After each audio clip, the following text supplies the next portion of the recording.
व्हायला नको। संत सताए तीनों जाए, तेज बल और अंश, ऐसे कई कई देखे रावण दुर्योधन और कंस। मग साधूचा अपमान जीवनामध्ये व्हायला नको। राजा ऐक ना, जो प्रसंग मी तुला सांगतोय तोच प्रसंग भगवान गोपाल कृष्ण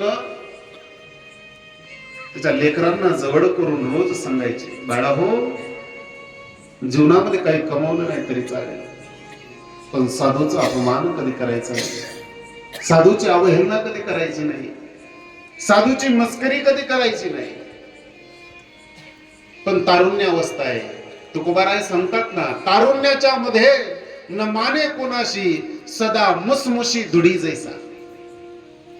काय म्हणतात तुकोबाराय? रक्त सडसड करतं शरीरामध्ये। म्हातारे लोक सांगतात, भाऊ ऐक ना, मी तुंगत होतो, आशाच करू, पण आमली भयान, ते ऐकायला तयार नाही। का? तारुण्याचा मद आहे आणि या मदामध्ये तो ऐकायला तयार नाही। तो सदा मुसमुस मुसमुस करतो, अरे भाऊ तू गाडी बागी चालवतो, ऐकायच नाही, खोपडी उघडी जास्त तरी ऐकायच नाही। हा तारुण्याचा मद आहे। तुकोबाराय सांगताय, धुडी गावाला सोडलेल्या सांडप्रमाणे करतो। माझे शब्द नाही, तुकोबारायांचे शब्द आहे, धुडी जैसा।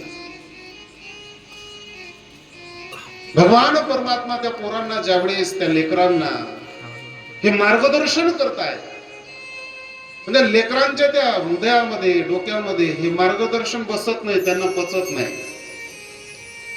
आणि म्हणून एके दिवशी सगळ्यांनी निर्णय घेतला की रोज आपले बाबा आपल्याला सांगतात